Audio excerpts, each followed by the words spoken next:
welcome to Everything Conducting's Roundtable.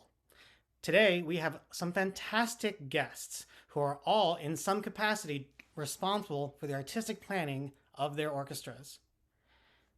Before we begin, I'd like to reintroduce you all to the Everything Conducting team. My name is Ankush Kumar Bahel. I am the music director of the Omaha Symphony. We also have Anna Edwards, who's the music director of the Seattle Collaborative Orchestra and the Saratoga Orchestra. We have John Devlin, who's music director of the Wheeling Symphony Orchestra.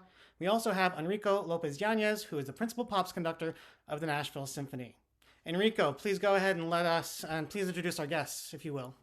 It would be my pleasure. So first we have Nigel Boon, who is Director of Artistic Planning at the National Symphony Orchestra, as well as Kerry Smith, Director of Artistic Planning at the Sarasota Orchestra, and Daniel Walshaw, who's the Vice President of Operations and Artistic Planning at the Columbus Symphony. Thank you all so much for joining us and welcome to our roundtable. Great job, Enrico, as usual.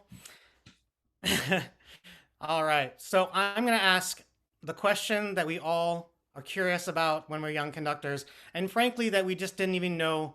With all due respect to all of you, I think when I was younger, I didn't know you existed. I think we all came up in the music world thinking, oh, the music director, Kurt Mazur, hires all the guest conductors, arranges all the soloists, probably does all the contracts too, like why not, of the New York Philharmonic, you know. But as we got older, I realized that you guys are of a wonderful partnership with those music directors, and also very often on your own, pick and choose and recommend guest conductors and guest artists to the music director. And sometimes you don't even have a music director at times to do that with, so you are basically the person who's really choosing the repertoire, going through the programming, and choosing the guest artists. So how do you do that is the first question we have to ask you. Dan, I want to start with you, please.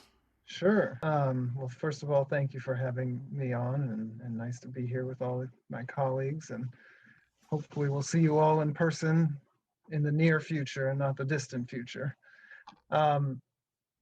So our process here in Columbus is very series based. You know, we have our masterworks, we have our pops, and the way we choose our conductors between the two series is very different. That with our masterworks, we have a series of 12 concerts throughout the year, double concerts, and the picking guest conductors is very much a discussion between the music director and myself on what we're trying to achieve. Are we trying to do something special? Is it going to be a special Baroque concert? Sadly to say, a lot of it's budget driven.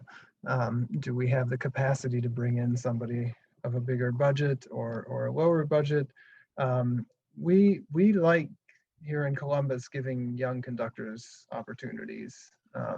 In my 5 years here, a lot of our guest conductor opportunities have gone to young conductors. I think Rawson, our music director, really, you know, he got his career just like many of you got your careers, being an assistant conductor at an orchestra and getting opportunities and building his career that way. So we do have some conductors that we bring back, but that side of it is very much a discussion between him and myself, and then you know, I start dipping the fishing pole in the waters and seeing who I can get and negotiating the hell out of it, and that's my job, is to get the best price.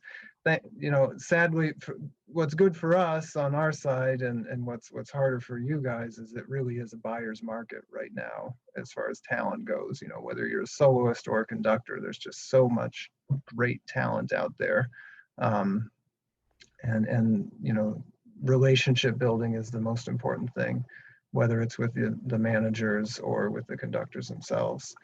For pops, I'm looking for who does movies, who's worked with a certain guest artist. We have our principal pops conductor. He's able to do maybe 60 to 70% of our pops concerts. So that's very much project driven. Mostly who can handle the guest artists when, you know, I need somebody to keep them in shape so that we don't have issues on stage. So who's out there working with people on a regular basis, and I know and trust can come in and just lay down the law in 1 or 2 rehearsals. So that's kind of our process here in Columbus. And then we have an assistant and an associate conductor that picks up a lot of the other stuff. Yeah, Dan, you mentioned that you do a lot with your music director, probably because, and Rawson is connected to that, to the young conductors in the area. I know them well as well. Obviously, we all know each other.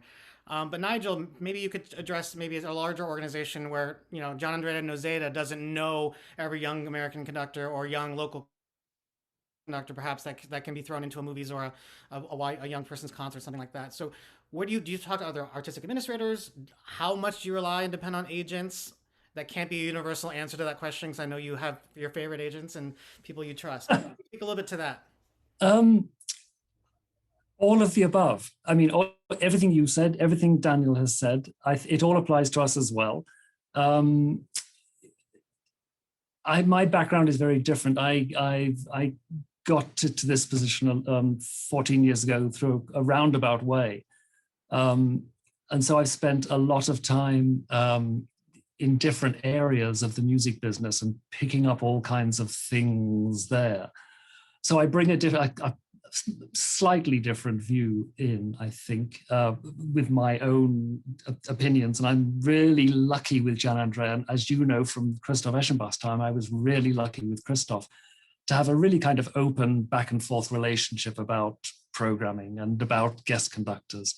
And yes, the joke amongst all of us, administrators and conductors, is the conductors never meet each other. You know, you only ever need one, really, unless you're doing Ives 4 or something. You only ever need one in town at any one time, unless you're in London when you have 7, because you've got 7 orchestras, but you know what I mean. Conductors do tend not really to know too many other conductors. They're giving their own concerts. They're not necessarily spending a lot of time going to other people's concerts when they're at a music director level of a bigger orchestra. So they have to rely on the people that do our jobs. And then we, of course, then have to rely as well. So I do rely on other colleagues at other orchestras. I rely a lot on their opinions. I have come over the years to trust a number of managers as well. And I would say, of course, I have to trust my own ears. So I've been going to concerts for 50 years and I continue to go to concerts, and I go to concerts for fun still. So I do get out and about as much as I possibly can to hear as many different conductors as I possibly can. That's really wonderful. I'm gonna go to Kerry and just ask the one constituent that I haven't asked Daniel and Nigel yet, but please feel free to take that one group and then keep running, add to whatever you like. And that's the musicians. How do you get? A lot of countries don't know this, but many orchestras really give out surveys to their musicians, actual hard data with numbers. Some don't, some it's anecdotal. So how do you poll the Sarasota musicians? And if you guys do have a system of an actual written survey, please let the young conductors in our audience know what that looks like as well. Yeah, absolutely. And actually, first I'll reference the Louisiana Philharmonic, because that orchestra is one of a handful of orchestras that is musician governed. And it's a September through May 9-month contract, which means that many of the musicians go off over the summer. And I loved it when they would come back and have all these recommendations of people they cross paths with in Colorado, things like that. And we actually surveyed, in New Orleans, we surveyed the musicians before the season started about who they would like to see. So that I felt was like really productive, and I did love that. Yeah, and I really do, I just loved getting their feedback. Yes, every orchestra that I've worked for, and even at Colburn, they survey the students, they survey the musicians. I think it's just an organizational way to kind of do your due diligence.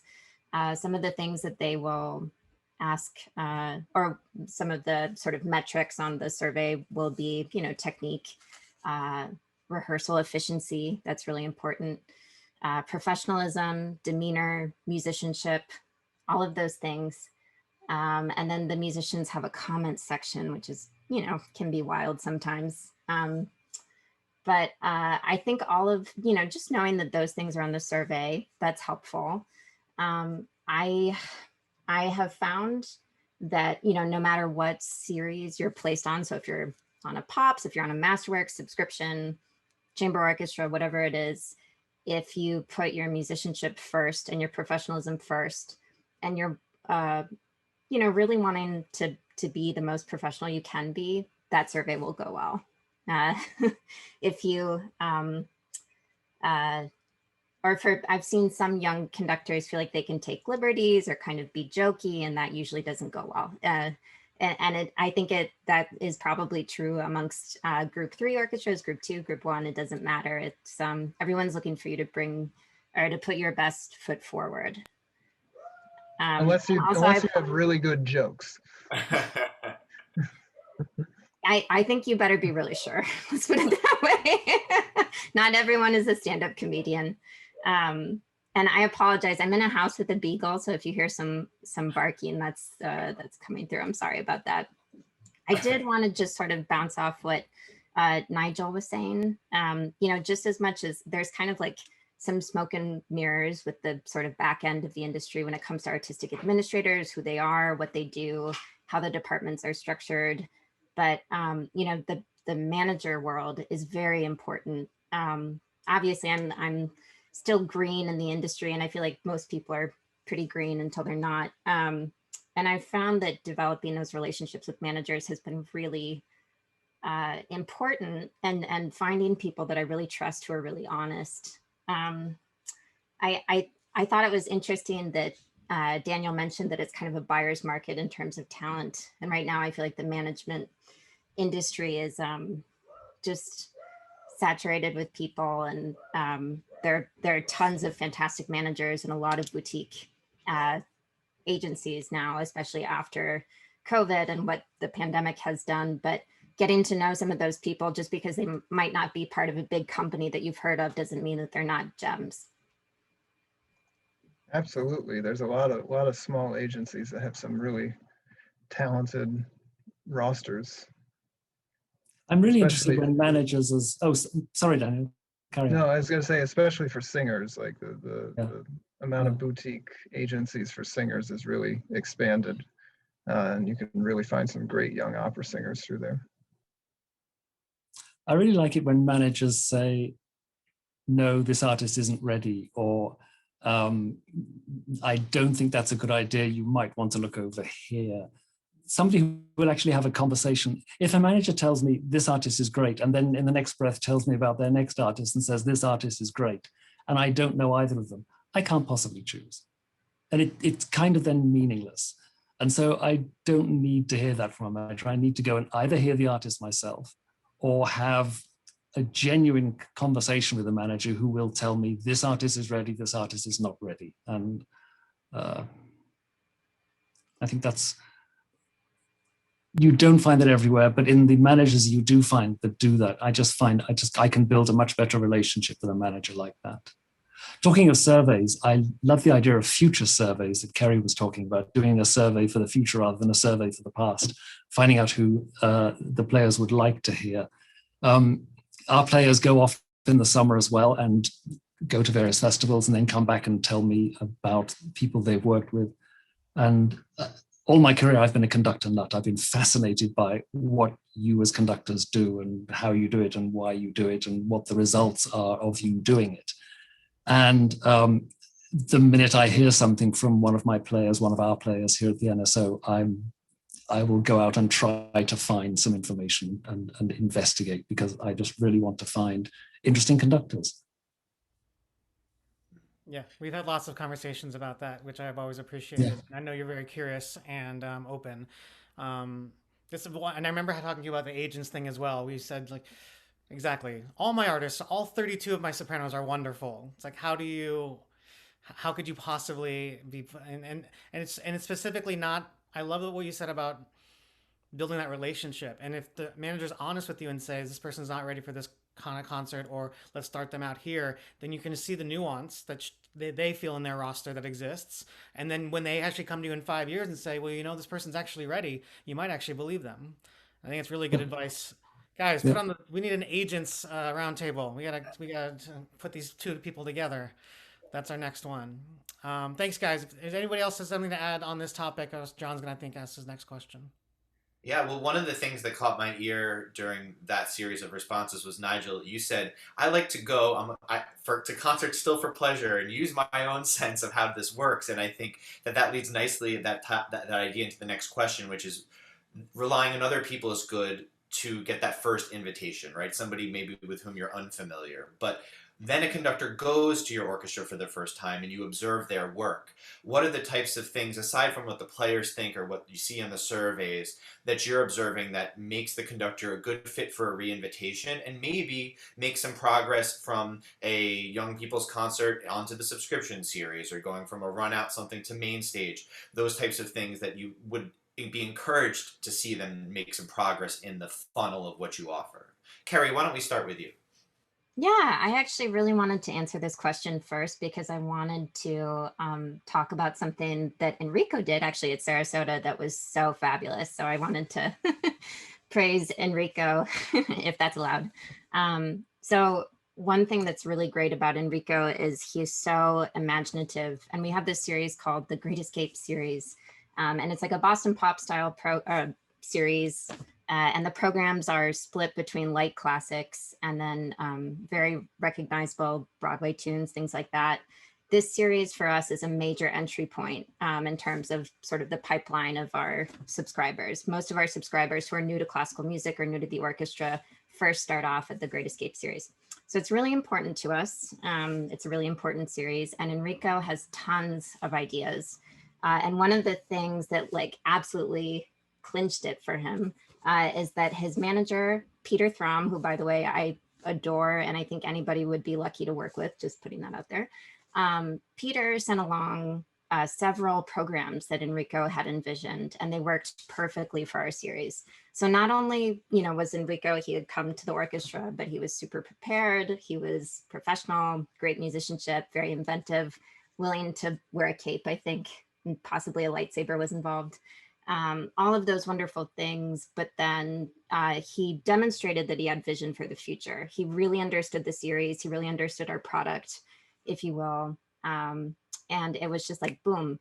And I just wanted to share, like, when Peter contacted us about 21-22 and had these ideas from Enrico, it was like 4 different programs. So immediately we saw this Western program, and now that's going to be featured in spring 2022. So I just wanted to use Enrico as a great example of like a perfect way to get booked again. Just, you know, not only communicating that you would like to be, because that's really important. And I think sometimes people feel a little shy about it, but also showing I understand what you're looking for. In terms of going from series to series, I think that's really tricky. But again, I think communicating that that's something you'd like to do is really important. As much as, you know, I think we're always rooting for everyone to do well, but we're not necessarily mind readers, so we don't necessarily know that. So if you don't get an invitation, either back or to a different series, it's not necessarily personal, and a great way to start is just to communicate that that's your wish. I think that, again, what I mentioned kind of towards the surveys, if you bring great musicianship to a young person's concert, that's a pretty easy sell for me in terms of moving someone to either chamber orchestra or masterworks, some other program. And then of course, getting good feedback from the musicians. So having that healthy rapport, checking in with them, making sure you're communicating with the concert master and some of the principals, that's always helpful. Yeah, I agree with every word. Absolutely, that's exactly right. I think our situation is very similar. I think there seems to be for us a bigger difference, a bigger gap, should we say, between young people's concerts and family concerts and education concerts, and then our subscription series. There are no real stepping stones in between. And Ankush and I have had loads of conversations, I mean, so many conversations where and actually with John as well, where I've said I just feel so awful about this is the way in for conductors is through these family and education concerts mainly.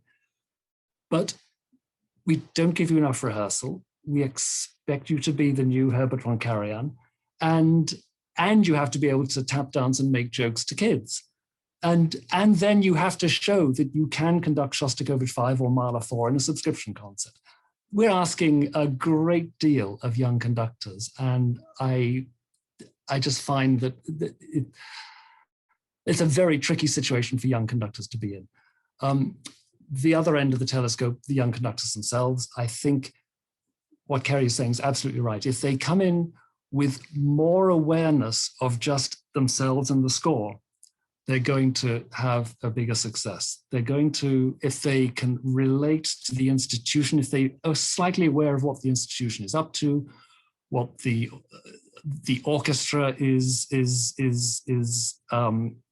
reputation, the way it works, maybe if they've been able to communicate with certain, maybe other colleagues who've worked there before. I just think having a greater, broader awareness and being willing to communicate, I think being willing to communicate with staff, with players, with concertmaster, with principals, I think that's hugely important. Just, just have a slightly bigger view. And there was something that Kerry said in the previous question, actually, and that is just coming in and taking it seriously. That like just being professional. This is a job, and I think that's something I think musicians sometimes forget, and I think conductors sometimes forget as well, that this is a job. We're responsible to a company. We're responsible for creating a product that goes out and gets sold and fundraised off of. And when you're in rehearsal, you're in a workspace, and it's important that it be treated as such. And I wear two hats, because I deal with all the artistic planning, but then I'm also the vice president of operations. So I'm working with the orchestra and the stage crew, and trying to create a workspace where everybody is treating people respectfully and professionally is not always easy in this kind of flowery artistic world we live in. So having that conductor, you kind of depend on your music director to bring that level of seriousness and ownership. But then having a guest conductor, it's kind of like a project manager in a guest project manager in a corporate setting. These are, you're coming in, you're running a project, and you're seeing it to fruition. And I want to see that you can do that and hold people accountable and responsible throughout the process as well. So. No, I appreciate all these answers on this particular question. Nigel and I have had lots of conversations about how do you get those stepping stones, and Kerry, you have a wonderful example how you can do that at certain types of orchestras. And I know Nigel and I have talked about there is a bigger chasm, and I think young conductors just realize that and be okay with it. Like with the top group 1 orchestra, it is the reality of right now.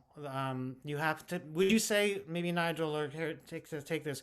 Would you say if you saw someone do something really wonderful or hear about something really wonderful at a group 2 or 3 subscription level, or maybe you were able to go fly out to Columbus and see Rawson, who you've had at the NSO, is that a way to kind of bridge that gap? Maybe not through your particular organization, but maybe just going around in a different way? Yeah, I think so. Yes, I think so. One of the things I've noticed is I'm not from America. Maybe I'm allowed to say this. Maybe I'm not allowed to say this. I'll say it anyway. America is the biggest island in the world, and its musical world is somehow, for me, there's a degree of isolation there. And I think there are certain American conductors who've done well by going to Europe and jumping out of the boxes that they've been put in this country, go to Europe, make a career there, and then come back by leapfrogging a couple of levels of orchestras over here and doing really well. It's not the recipe for everybody, but I've seen it work and seen it be successful.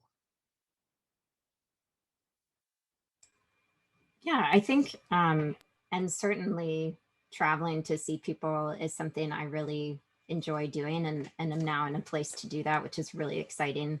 This is actually, if anyone listening, just if your favorite thing in the world is going to concerts, this is the job for you. I feel like we all scored this amazing job where we get paid to be sitting in the concert hall. So yes, I think traveling to hear people, and actually once you have representation, having a manager who might reach out to certain artistic administrators or orchestras that you're interested in to say, hey, you know, so and so will, you know, is performing, conducting in a city near you. That's really, really helpful. And I've gotten to know Florida by by driving around to different recitals and checking out different orchestras, because managers will clue me in. It's really helpful. I'm going to jump in here. Sorry, I was having a little bit of problems with my system here.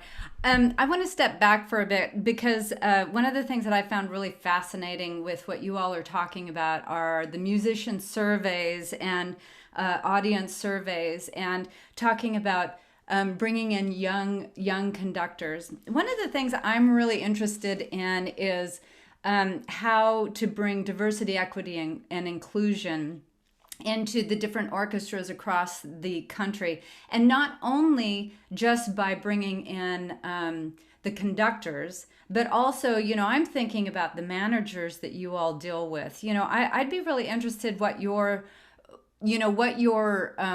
experience has been with working with managers that are from that population, from different populations. And, you know, I would just like to hear what that is like for you all now, especially when this subject is such a hot button issue. And Nigel, maybe if you don't mind starting, I'd love to start with you. Find my unmute button. It's hugely important. I'm not so sure I'm going to go down the manager route at the moment. I'm going to go down more the artist and repertoire route, because that's primarily, of course, what we're doing. Our direct contact is artists and repertoire. And it's easy to see the artistic administrators as the gatekeepers or the blockages. And I think one has to be aware that we, in our roles, we do have a lot of influence, but we're not ultimately making all the artistic decisions. And we need music directors and conductors who work with us and who form our artistic direction, basically, to also take great responsibility here. And I'll just make this now really precise and personal about the NSO. We are really lucky. I've been throwing a lot of interesting, very diverse repertoire at Gian Andrea Nozeda, and he is fascinated and curious and wants to expand his repertoire and wants to include very, very diverse programming. So I've just found a wide open door there, and I just consider myself incredibly lucky. And we've been able to expand our programming in all areas, not just classical subscription concerts. I just find that absolutely fascinating and a thrill. If you don't mind, I'll just jump in here, which is awesome that he's really interested in that. The other part of this is, you know, going into, you know, the other orchestras, Kerry and Daniel, that you work with. How receptive are your audiences and your musicians to the music that is coming to them? And also, how intense are they as far as really pushing the administrative folks to bring in that diversity and equity into your organizations? I'm very curious about that. I think, you know, it's been really interesting, because this was a focus for me in terms of representation on stage, in terms of soloists and conductors prior to 2020. But then after George Floyd's murder and the Black Lives Matter movement we've been thinking more holistically. So we've been thinking about diversifying our staff, how auditions are going to work in the future. We've been talking about living composers. We've been talking about composers like Florence Price, who are having, or who are being introduced to contemporary audiences, even though she was actually a very successful composer in her lifetime. And then very interestingly, I did an audit of our pop series, because we do a pop series, then we do the Great Escape series, which I mentioned. And even though African American music is the foundation of popular American music, those programs are extremely white. And when we did have African American music, it was usually arranged for orchestra by someone who is white. So these are just some places places of awareness, things we're trying to shift.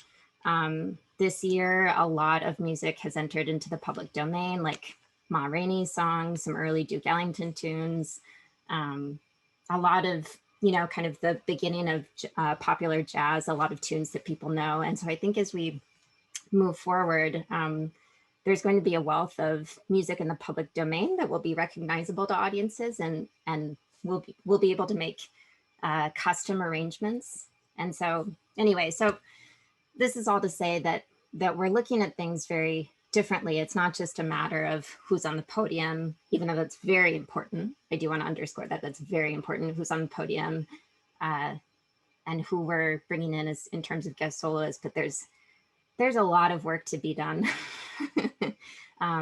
Yeah, and I totally love what Nigel said about the fact that, we do have a lot of influence and we are part of the artistic leadership team, but the music director is that person that carries the torch. So having someone who truly, honestly, that's part of their core values, that's very important. And Sarasota isn't a music director search, so it's been part of the conversations we're having, and it's not been obvious. It's the first time that this organization, Sarasota, is kind of forging these conversations. And for a lot of the conductors that are being interviewed, it's new to them too. So yeah, but there's so many angles at which we can attack this, conquer this. I don't know. I'm not, okay, conquer this. Yeah. Sorry. Yeah, I'll echo having a music director that wants to engage in this type of programming is excellent, and we have one here, and he has done that for a number of years now. And I think Kerry's right that you have your 12 masterworks, which is great, but there's a whole, we do 250 concerts a year, 12 of which are 24 of which are masterworks.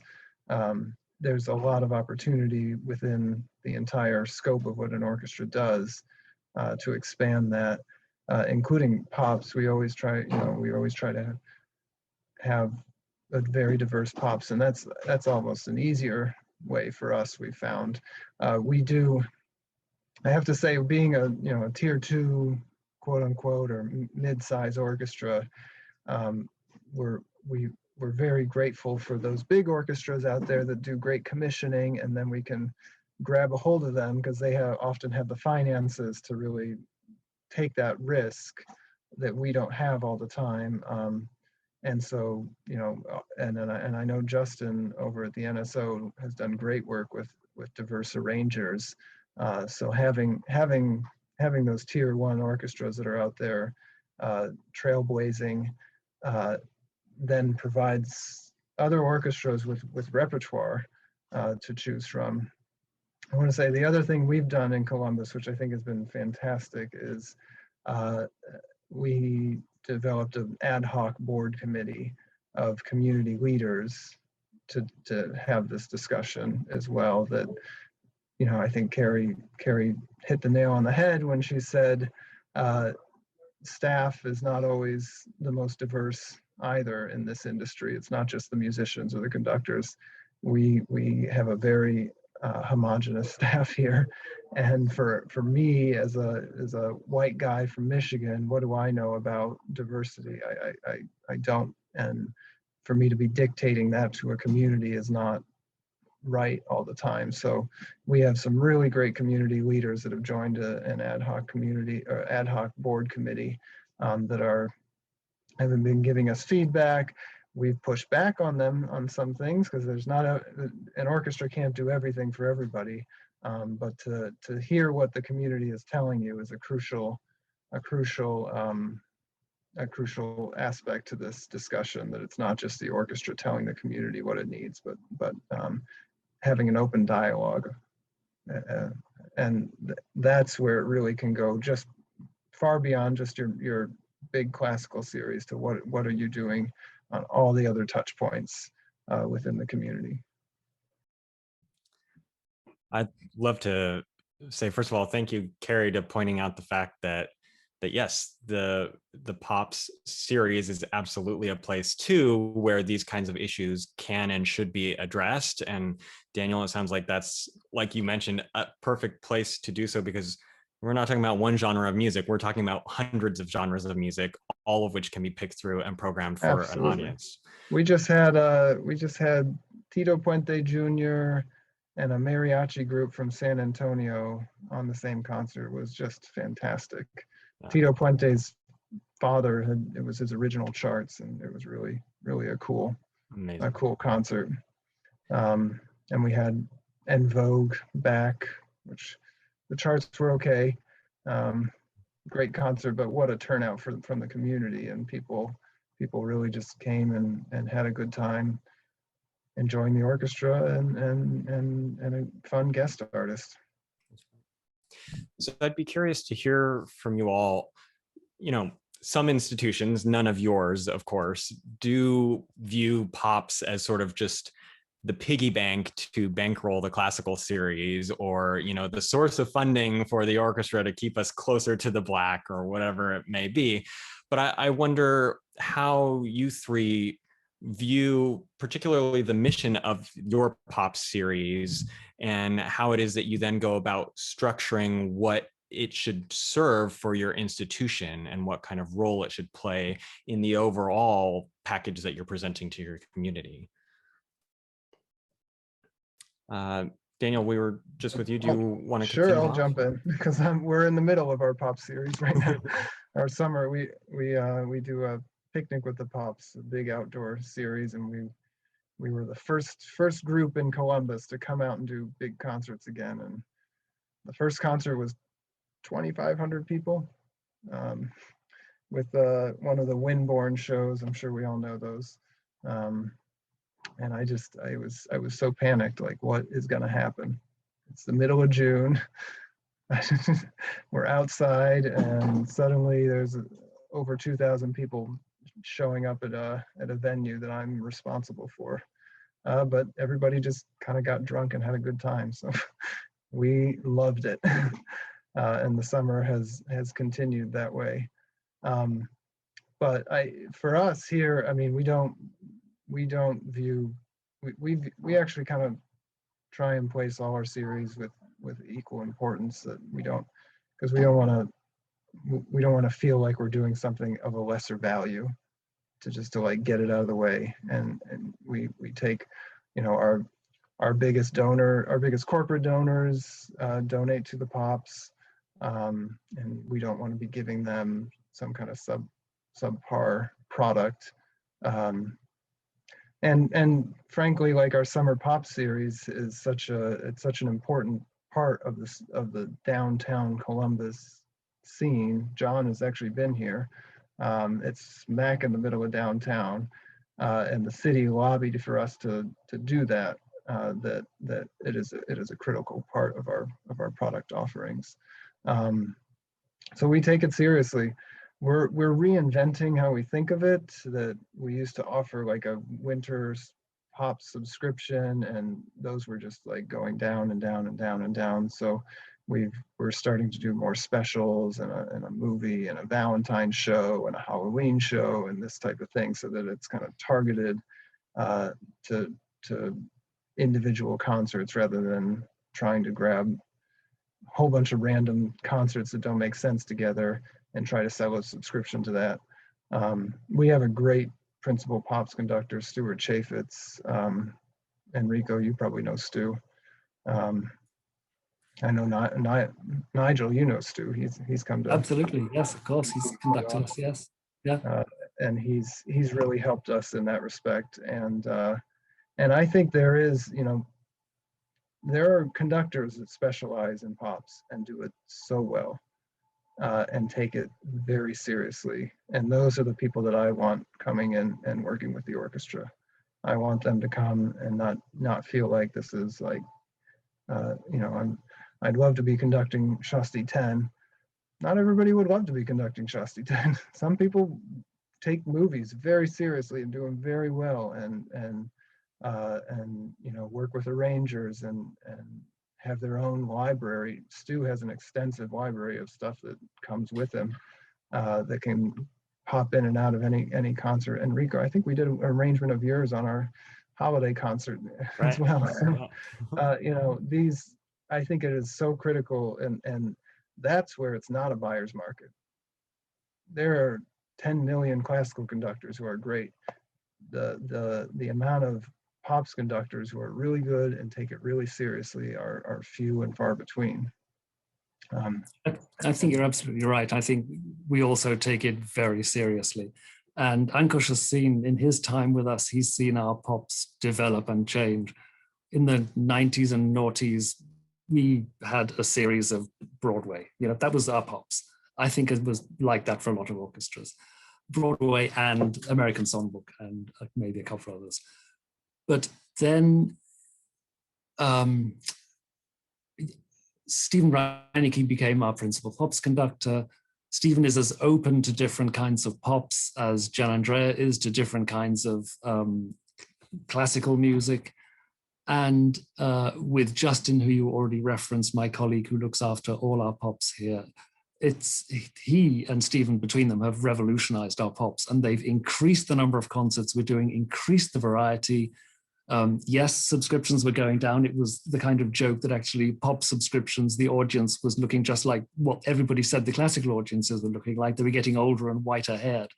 And Steve and Justin have done a great job with changing our pops, making it much, much broader, many more concerts, and actually without any reduction in our other offerings, with no reduction in the number of classical concerts we've been doing, just very, very careful use of services, careful, programming of services across weeks. And yeah, we take it also very, very seriously. It's a really important branch for an orchestra. We have to be really careful. Arrangements have to be really, really good. And this is where we have an association, as you know, with Ben Folds. And he has been really useful in helping us work towards getting, and I say the word safer arrangements, because pops can be really loud on stage and can be really unpleasant for the players. And we really want to move away, and we have moved away from that as much as we possibly can through really sensible, acoustic, if possible, arrangements. And this is where we rely on the big orchestras again. Right, as you were saying earlier. Justin has done a fantastic job in like just commissioning and getting new acts, new opportunities, and then that tours around and we can all grab a hold of it. So yeah, I think it's good for all of us. Yes, give them a raise. Another one. Well, I'll chime in on Sarasota, because I think the market in Florida is so unique. And before I say anything, you can probably imagine that in Sarasota, there's a certain kind of demographic, and that is the older person, the retiree. 50% of our subscribers are over the age of 80, 50% 50. So that, it is extreme, but it's also completely typical in Florida. And the reason that's kind of relevant and really interesting with our pops is that, part of the question is what is your mission with the pops and what drives the programming? And so we found that connecting with that demographic in terms of what they heard as kids, what makes them feel nostalgic, what makes them feel good. That's incredibly valuable and meaningful for people, again, in that demographic. I think a lot of people say with an eye roll that people age into classical music, but actually in Sarasota, there's a very diverse and wonderful art scene. There's a lot of theater and fantastic opera company and a fantastic ballet company. We also partner with both of them. And so something that kind of sets us apart is this ability to connect with people through the pops, also through our masterworks. But I would say that, and maybe this is just my optimistic and idealistic perspective on it, but I think of a lot of our sort of heavy hitting classical programming as really inspiring, really kind of like intellectually stimulating.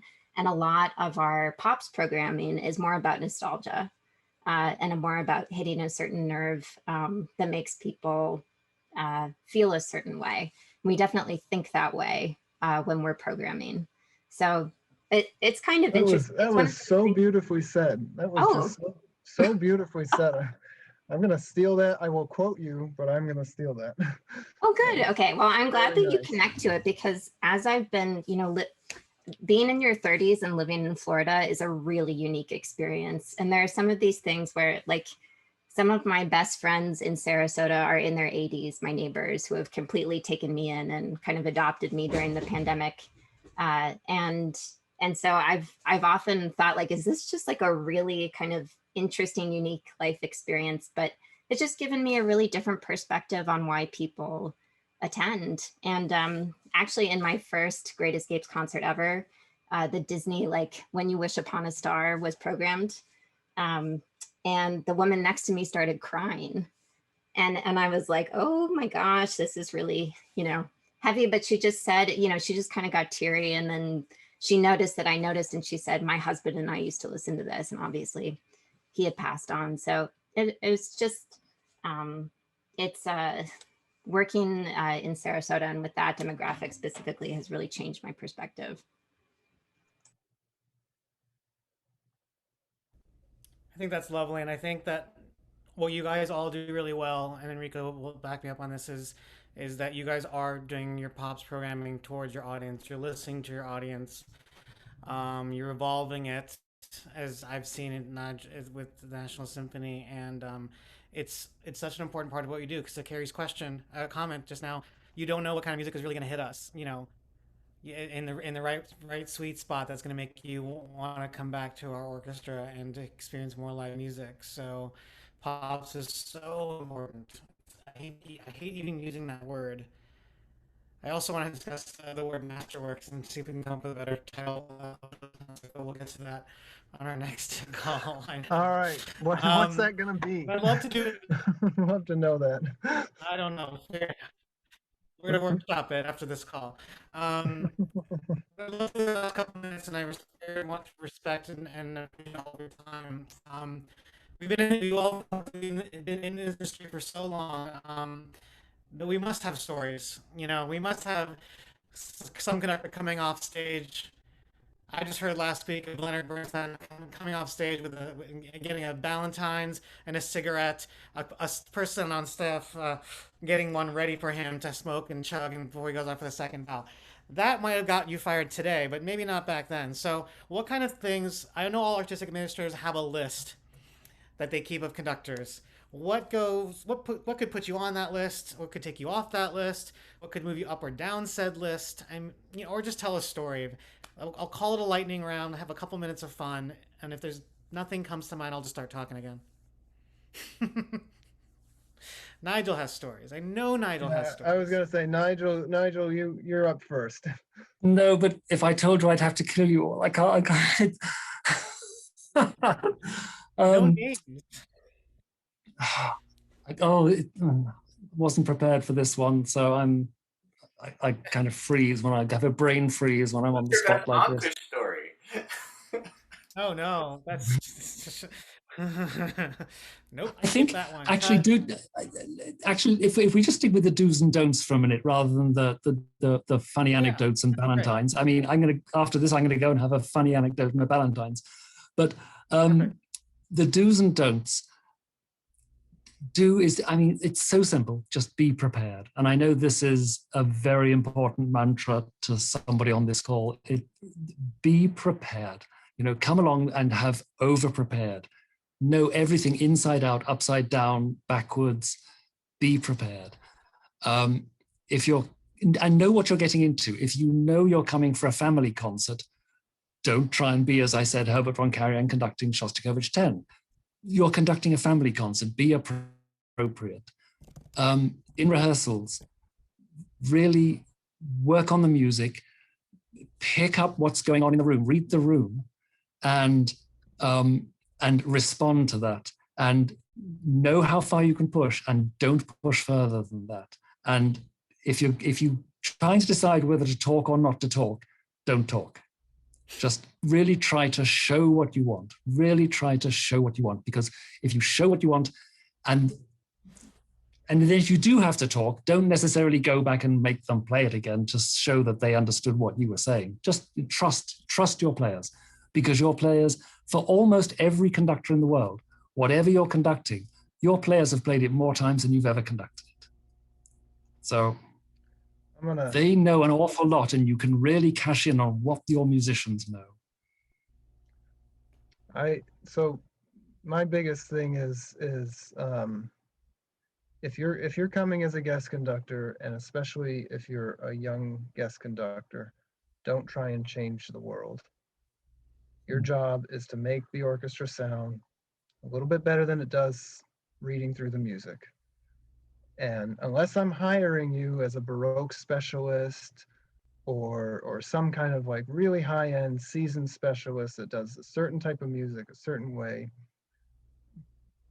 don't come in and try and act like you are that. Because I've seen young conductors that, they've listened to a few Baroque recordings and they want to come in, or a few very well period recordings, and they want to come in and make the orchestra sound like that.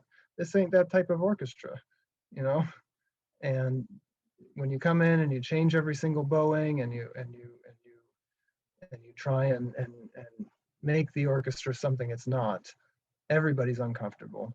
You're uncomfortable on the podium, the musicians are uncomfortable, the librarian is pissed off at you, everybody is not having a good time. I think Nigel said it great when he said, read the room, what's going on in front of you, and respond to that, and just, here's what you have, make it a little bit better, do some good concerts.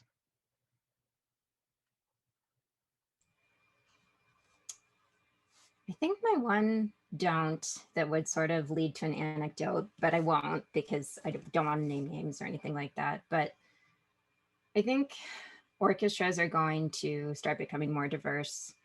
You're going to see, fingers crossed, you're going to see more people of different backgrounds that maybe don't look the way they used to in the 80s or 90s. More, women, hopefully BIPOC people in leadership positions. So listen really well, pay attention, and don't ever underestimate don't underestimate people. And what I'm getting at here is that, I'm not a very tall person, and I have gone up to a couple people, but really men, who have come to guests, and they have totally disregarded me. And, I'll say I'm the director of artistic planning, and they're like, sure you are. And then, just go off. And by the end of the week, they understand that really I am. I wasn't joking. I'm not the artist liaison. It's really my job. And they treat me differently. And it's very obvious that they finally got it. And, the way they first treated me when they first met me, that's what leaves an imprint. So you're going to, you really need to listen to people's job descriptions, and also the Conan O'Brien advice of work hard and be kind. That goes so far, and not just like saccharine, like a good networker, like be a good human. It's a huge privilege and an honor to be in front of a group of musicians, and don't waste it. I can't think of a better way to end that part of our conversation. And really our conversation in general. I want to thank all of you guys so much. That was very sincere, Kerry. I still have chills. She had two amazing lines. I'm taking notes on Kerry here. She's a star. This is being recorded, so I think we can all reference get those quotes back. Well, I want to thank everyone for joining us. I want to thank the EC team, of course. You guys are rock stars and great questions. And great running. Thanks for taking over. Sorry, I'm gonna cut that out because the audience doesn't know what happened at the beginning of this call. Vance, cut this out. I want to thank the EC team for doing such a great job asking these wonderful questions. I, of course, want to thank our really established guests, just leaders in our field, and that's so apparent even by talking to you guys again today of what great work you're doing with these orchestras. And just in general for all of us for just, I think, taking the time to explore this position that's an artistic administrator. Many different titles, but very similar responsibilities and different sizes of orchestras. So it's really lovely to have that perspective on different group sizes and different series that conductors can be with your orchestras on. I also want to just mention to everyone that this is one of our many offerings at our website, everythingconducting.com. John and Enrico do a fantastic upbeat podcast, which we have guests similar to the ones you see here today. I'm talking about a variety of things. We have a bunch of articles in our article collection. If you go to our website and click on that tab, and one of my favorite parts of our article collection is what Anna Edwards does so beautifully, exploring composers of different backgrounds, exploring composers of different ethnicities and sexes, and just underrepresented composers, and I use those on a weekly basis to program for my concerts in Omaha, and I know that the other conductors on this call as well. So with that, please join us again for our next roundtable. They all can be found on our website along with the upbeat podcast and article collection. Thanks again to everyone, and see you next time.